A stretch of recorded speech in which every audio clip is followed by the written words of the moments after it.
ജാമിയ അൽ ഫുർഖാൻ, നാദാപുരം.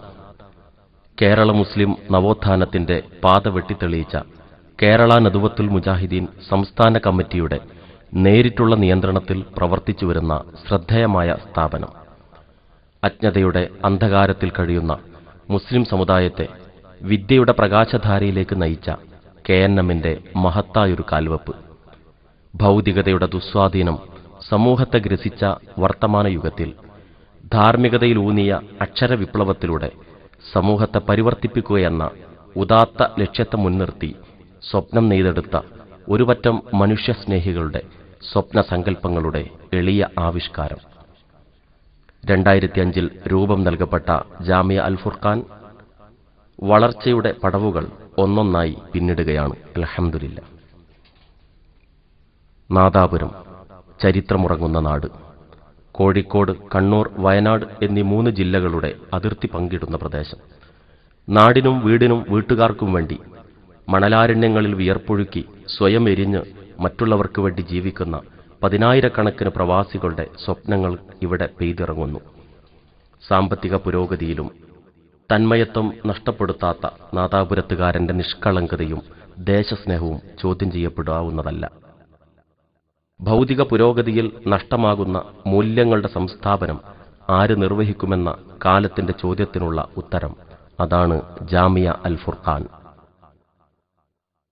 നഗരത്തിന്റെ ബഹളങ്ങളിൽ നിന്നകന്ന് കക്കംവള്ളിയിലെ പ്രകൃതിരമണീയമായ സ്ഥലത്ത് നാദാപുരത്തുകാരന്റെ ജീവിതം പോലെ കൃത്രിമത്വങ്ങളില്ലാത്ത പാരിസ്ഥിതിക സൗന്ദര്യത്തിന്റെ കയ്യൊപ്പ് ചാർത്തപ്പെട്ട വിശാലമായ ക്യാമ്പസ്. നാഥന്റെ സൃഷ്ടിവൈദഗ്ധ്യത്തിന്റെ ഒരു നഖചിത്രം. കളകളാരവം പുറപ്പെടുവിച്ചൊഴുകുന്ന അരുവിയുടെ ഓരത്ത്, വണ്ടുകൾ വട്ടമിടുന്ന ആമ്പൽക്കുളത്തിന്റെ തീരത്ത്, മാഞ്ചിയം മരങ്ങളുടെ കുളിർക്കാറ്റിനാൽ തഴുകപ്പെട്ട് പ്രകൃതിയുടെ ശീതളിമയിൽ ആസ്വാദനത്തിന്റെ അനുഭൂതികൾ പകരുന്ന അൽ ഫുർഖാൻ ക്യാമ്പസ് വിദ്യയുടെ മധു തേടിയെത്തുന്ന ചിത്രശലഭങ്ങൾക്ക് മുന്നിൽ വീടിനേക്കാൾ ആനന്ദദായകമായൊരു അനുഭവം സമ്മാനിക്കുന്നു. മതവിദ്യാഭ്യാസവും ഗുണനിലവാരമുള്ള ഭൗതിക വിദ്യാഭ്യാസവും ഒരേ കുടക്കീഴിൽ ലഭ്യമാക്കുക എന്ന ലക്ഷ്യമാണ് അൽ ഫുർഖാന്റെ പിറവിക്ക് കാരണം. സ്ഥാപിതമായ നാൾ തൊട്ട് ഇതുവരെയുള്ള വളരെ ഹ്രസ്വമായൊരു കാലയളവിനുള്ളിൽ തന്നെ ഈ രംഗത്ത് ഏറെ മുന്നേറാൻ ജാമിയ അൽ ഫുർഖാന് സാധിച്ചു. അൽഹംദുലില്ലാഹ്. വൈജ്ഞാനിക മുന്നേറ്റത്തിൽ വ്യത്യസ്ത വിധത്തിൽ പങ്കുവഹിക്കുന്ന നിരവധി സ്ഥാപനങ്ങൾക്ക് ക്യാമ്പസിൽ ഇതിനകം തുടക്കം കുറിക്കപ്പെട്ടു കഴിഞ്ഞു. അൽ ഫുർഖാൻ അറബിക് കോളേജ്. ഇസ്ലാമിക പ്രബോധന രംഗത്ത് മുതൽക്കൂട്ടാവുന്ന ഒരു പണ്ഡിത നിരയെ വാർത്തെടുക്കുക എന്ന മഹത്തായ ലക്ഷ്യത്തോടെ പ്രവർത്തിക്കുന്ന അറബിക് കോളേജിൽ കാലിക്കറ്റ് യൂണിവേഴ്സിറ്റിയുടെ അഫ്ളലുൽ ഉലമ ഡിഗ്രി സിലബസിനു പുറമെ മതവിജ്ഞാന ശാഖകളിൽ ആഴത്തിൽ അറിവ് പകരുന്ന ദൗറകളും പഠന സംഗമങ്ങളും സ്ഥിരമായി സംഘടിപ്പിക്കപ്പെടുന്നു. കൂടാതെ സർഗവാസനകൾ പ്രോത്സാഹിപ്പിക്കുന്നതിനുള്ള സാഹിത്യ സമാജങ്ങൾ, ആർട്സ് ഡേകൾ, ഖുതുബ പരിശീലനം തുടങ്ങിയവയിലൂടെ ഊർജ്ജസ്വലമായ ഒരു പണ്ഡിത നിര രൂപപ്പെടുത്തപ്പെട്ടുകൊണ്ടിരിക്കുന്നു. സലഫി പബ്ലിക് സ്കൂൾ. മതപഠനവും ഗുണനിലവാരമുള്ള ഭൗതിക വിദ്യാഭ്യാസവും സാധ്യമാക്കുന്ന ബോധന രീതി. വിദ്യാർത്ഥികൾക്ക് വിപുലമായ യാത്രാ സൗകര്യം, കളിരീതിയിലൂടെ പഠനം ആസ്വാദനമാക്കുന്ന കിൻഡർ ഗാർട്ടൻ, ശിശു മനഃശാസ്ത്ര രീതികൾ അവലംബമാക്കിയുള്ള പ്രൈമറി ക്ലാസുകൾ, CBSE സിലബസിനോടൊപ്പം കേരള നദുവത്തുൽ മുജാഹിദീൻ മദ്രസ പാഠപുസ്തകങ്ങൾ ആധാരമാക്കിയുള്ള മതപഠനം, കുട്ടികളുടെ സർഗവാസനകളും അഭിരുചിയും പ്രോത്സാഹിപ്പിക്കുന്നതിനുള്ള വിവിധ മത്സര പരിപാടികൾ, അച്ചടക്കവും ആദർശബോധവുമുള്ള ഒരു തലമുറയ്ക്ക് ഇവിടെ രൂപം നൽകപ്പെടുന്നു. അൽ ഫുർഖാൻ ലൈബ്രറി. ക്യാമ്പസിന്റെ സ്ഥാപിത ലക്ഷ്യസാക്ഷാത്കാരത്തിന് സഹായകമാവുന്ന ഒരു വിജ്ഞാന ശേഖരമൊരുക്കലാണ് ലൈബ്രറി വഴി ലക്ഷ്യമിടുന്നത്. വിശാലമായ ലൈബ്രറി കെട്ടിടത്തിന്റെ നിർമ്മാണ പ്രവർത്തനം പുരോഗമിക്കുന്ന ഈ ഘട്ടത്തിൽ ലൈബ്രറിക്കാവശ്യമായ ഗ്രന്ഥങ്ങളുടെ മഹത്തായ ശേഖരം ഇതിനകം തന്നെ സാധ്യമായി എന്നത് എടുത്തു പറയേണ്ടുന്ന സന്തോഷകരമായ വസ്തുതയാണ്. മസ്ജിദ് അൽ ഫുർഖാൻ. ഇരുനിലകളിലായി 1000-ഓളം പേർക്ക് നമസ്കാര സൗകര്യമുള്ള വിശാലമായ പള്ളി കേന്ദ്രീകരിച്ചുകൊണ്ട് ഇസ്ലാമിക സന്ദേശത്തിന്റെ പ്രചാരണം ലക്ഷ്യം വെച്ചുള്ള ദഅ്വ സെൽ, ജീവകാരുണ്യ പ്രവർത്തന രംഗത്ത് സേവനങ്ങൾ ലഭ്യമാക്കുന്നതിനുള്ള റിലീഫ് സെൽ എന്നിവയും ലക്ഷ്യമാക്കുന്നു.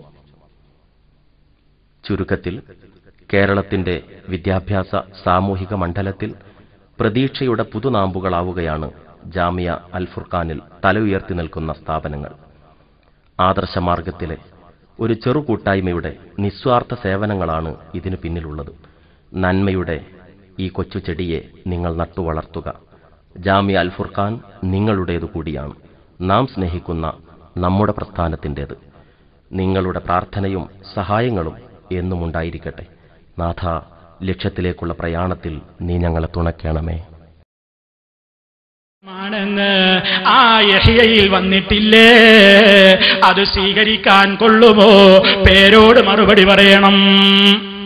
യഹ്യയിൽ തറ പറയുന്നത് റാത്രാവിന് 100 റക്അത്ത് നിസ്കാരമുണ്ട്.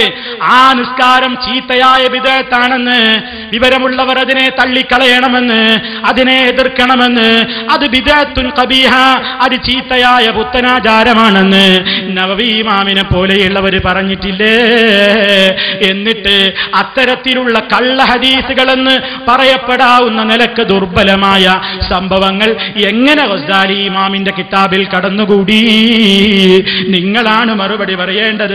മാത്രമല്ല, ഇഹ്യയിൽ എന്തൊക്കെ സംഭവങ്ങളുണ്ട്, 100 കണക്കിന് നിങ്ങളുടെ മുമ്പിൽ ആവശ്യമാണെങ്കിൽ പറഞ്ഞോളൂ. അടുത്ത പ്രസംഗത്തിൽ, മാസം തികയാത്ത പ്രസംഗത്തിൽ പറഞ്ഞോളൂ. ഇഹ്യയിൽ ഏതൊക്കെയാണ് കുഴപ്പമെന്ന് ഓരോന്നോരോന്ന് കേൾപ്പിച്ചു തരാം. നിങ്ങൾ സ്വീകരിക്കുമോ? നിങ്ങൾ അംഗീകരിക്കുമോ? മാത്രമല്ല, നിങ്ങൾ തന്നെ തള്ളിയിട്ടില്ലേ ഇഹ്യയിലെ ഒട്ടേറെ സംഭവങ്ങൾ? ചോദിക്കട്ടെ, നിങ്ങൾക്ക് ഇഹ്യയിലെ സംഭവങ്ങൾ എങ്ങനെ തള്ളാൻ കഴിയും? നിങ്ങളുടെ വിശ്വാസപ്രകാരം ഇമാം ഗസാലി റഹിമഹുള്ളയുടെ ഇഹ്യാ ഉലൂമുദ്ദീൻ എന്ന കിതാബ് അല്ലാഹുവിന്റെ റസൂൽ നോക്കിയിട്ട് പേജാന്തരം പരിശോധിച്ചിട്ട് ഉറപ്പ് വരുത്തിയിട്ട് വല്ലാഹ് ഇതൊക്കെ സത്യം തന്നെ എന്ന് റസൂൽ പറഞ്ഞു എന്ന് പഠിപ്പിക്കുന്നവരല്ലേ മുസ്ലിയാരെ നിങ്ങളുടെ കക്ഷി? മനസ്സിലാകുന്നുണ്ടോ നിങ്ങൾക്ക്? ഇഹ്യാ ഉലൂമുദ്ദീനിനെ പറ്റി നിങ്ങൾ പഠിപ്പിക്കുന്നത് എന്താണ്? അല്ലാഹുവിന്റെ റസൂല് എന്ത് പറഞ്ഞു? പരിശോധിച്ച് ഉറപ്പുവരുത്തിയിട്ടുണ്ട്. ഞാനൊരു കഥ നിങ്ങൾക്ക് കേൾപ്പിക്കട്ടെ. ഇഹ്യാ ഉലൂമുദ്ദീൻ എന്ന് പറയുന്ന കിതാബിനെ പറ്റി ഒരാള് വിമർശിച്ചപ്പോൾ അതാ അയാൾ ഉറങ്ങാൻ കിടന്നപ്പോ അയാളൊരു സ്വപ്നം കാണുന്നു. സ്വപ്നത്തിൽ എന്താണ്? നബിതങ്ങളെ കാണുന്നു. നബിതങ്ങളുടെ കൂടെ ആരൊക്കെയുണ്ട്? അബൂബക്കർ സിദ്ദീഖ് റളിയല്ലാഹു അൻഹു ഉണ്ട്, ഉമർ ഖത്താബ് റളിയല്ലാഹു അൻഹു ഉണ്ട്. ഇമാം ഗസാലി നബിയുടെ മുമ്പിൽ നിൽക്കുന്നുണ്ട്. അതാ സ്വപ്നം. മനസ്സിലാക്കണം നിങ്ങൾ. യഹ്യന്റെ പോരിശ പറയുന്നത്, ഗസാലി ഇമാമയുടെ ഇഹ്യാ ഉലൂമുദ്ദീൻ എന്ന കിതാബിന്റെ പോരിശ പറയുന്നത്. ഒരാള് യഹ്യനെ വിമർശിച്ചു, അതിൽ തെറ്റുണ്ട്, സ്വീകരിക്കാൻ പറ്റൂല എന്ന് പറഞ്ഞു. അയാൾ ഉറങ്ങാൻ കിടന്നപ്പോ സ്വപ്നത്തിൽ നബിനെ കാണുന്നു. നബിയുടെ വലത് ഭാഗത്ത് അബൂബക്കർ സിദ്ദീഖ്, ഇടത് ഭാഗത്ത് ഉമർ റളിയല്ലാഹുവിന്റെ മുമ്പിൽ നിൽക്കുന്നു ഗസാലി ഇമാം. അങ്ങനെ ഇയാളെ കണ്ടു. ഇയാൾ സ്വപ്നത്തിൽ കണ്ടപ്പോ ഗസാലി ഇമാം എന്ത് പറഞ്ഞു? ഗസാലി ഇമാം പറഞ്ഞു, നബിയെ ഇതാ നിൽക്കുന്നു, ഇയാളാണ് എന്റെ പ്രതിയോഗി. എന്റെ യഹ്യ പറ്റൂലാന്ന് ഇയാളാണ് പറയുന്നത്, എന്റെ കിതാബ് ശരിയല്ലാന്ന് ഇയാൾ പറയുന്നുണ്ട്. അതുകൊണ്ട് അയാളോട് പ്രതികാരം വാങ്ങാൻ എനിക്ക് അവകാശം തരണം നബിയേ. നബി സല്ലല്ലാഹു അലൈഹി വസല്ലമിനോട് പറയുന്നു. അപ്പൊ എന്ത് ചെയ്തു? നബി സല്ലല്ലാഹു അലൈഹി വസല്ലം യഹ്യാ എന്ന കിതാബ് വാങ്ങി.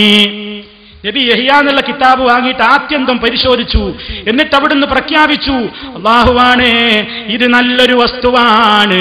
യഹ്യ വാങ്ങിയിട്ട് നബി പരിശോധിച്ചിട്ട് പറയുന്നു, ഇത് നല്ല വസ്തുവാണ്. അബൂബക്കർ സിദ്ദീഖിന് കൊടുത്തു. പിന്നെ അബൂബക്കർ സിദ്ദീഖും പരിശോധിച്ചിട്ട് നല്ല അഭിപ്രായം പറഞ്ഞു. ഉമർ ഖത്താബ് റളിയല്ലാഹു അൻഹുവും പരിശോധിച്ചിട്ട് നല്ല അഭിപ്രായം പറഞ്ഞു. കഥ നീണ്ടുപോകുന്നുണ്ട്, ഞാൻ ചുരുക്കി പറയട്ടെ.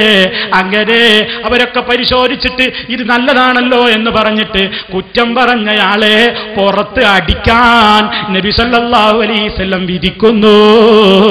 ഗസാലി ഇമാമിന്റെ ഇഹ്യനെ കുറ്റം പറഞ്ഞയാളെ പണ്ഡിതന്റെ പുറത്തെ